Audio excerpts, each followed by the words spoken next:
Nous vivons un moment particulièrement intéressant et en même temps dangereux pour les jeunes générations. Le monde que nous avons fabriqué, nous les vieux maintenant, est en train de se casser la figure et de se casser la figure contre quelque chose que nous n'avions pas prévu, c'est que l'enrichissement, la productivité, l'égoïsme aussi des puissants économiques et financiers soit tel qu'une crise nous attend maintenant, contre laquelle il faut trouver des nouveaux moyens de réagir. Pour cela, il est important de commencer par s'indigner de tout ce qui ne va pas, mais ensuite d'agir pour le développement écologique valable dans les régions les plus pauvres, mais chez nous aussi, dans nos pays. Je suis heureux de parler avec Liège, avec la Belgique, où il y a, comme en France, des zones d'insuffisance de la sécurité sociale, de l'acceptation respectueuse de toutes les composantes de nos sociétés qui sont en cause, et il faut que les jeunes, là-dessus, trouvent le moyen de s'engager et de réagir. Qu'est-ce que vous feriez aujourd'hui justement si vous étiez alteractif, si vous étiez jeune qui a envie de s'engager? Quelles seraient vos priorités? À mon âge, je rêve de ce que je ferais si j'avais aujourd'hui 20 ans, ou même moins 18 ans. Je m'engagerais dans une organisation non gouvernementale, comme en France le CCFD, Entraide et Fraternité, et j'y trouverai le moyen de me mettre au courant de ce qui va mal chez moi ou ailleurs, et d'essayer de comprendre d'abord pourquoi les choses vont mal, et de voir ce que je peux faire comme jeune pour orienter ma vie dans le sens d'une action plus efficace. Mais je n'hésiterai pas pour autant à m'engager aussi politiquement. L'engagement dans une association, c'est important, mais il ne faut pas pour autant cesser de militer dans un parti politique. Nous vivons en démocratie. Les démocraties sont fondées sur l'action des partis politiques. Déserter les partis, comme le font hélas trop de jeunes qui s'abstiennent dans les élections, c'est une erreur, c'est un danger. Il faut être dans le système dans lequel on vit, il faut être citoyen et démocrate. Donc c'est plus compliqué aujourd'hui de s'engager, de comprendre la complexité des situations qu'à l'époque de la résistance par exemple. Pour ma génération, les problèmes étaient clairs, compliqués, durs, mais nous avions la chance de comprendre qui était l'ennemi et contre qui il fallait se battre et contre qui il fallait résister.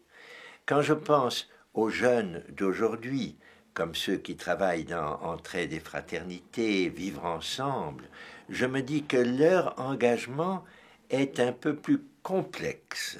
Il faut qu'ils sachent quels sont les véritables défis contre lesquels ils doivent apporter la même énergie, le même engagement que ceux que nous avons apportés contre la montée du nazisme ou dans le cadre de la guerre mondiale, de la décolonisation, du totalitarisme.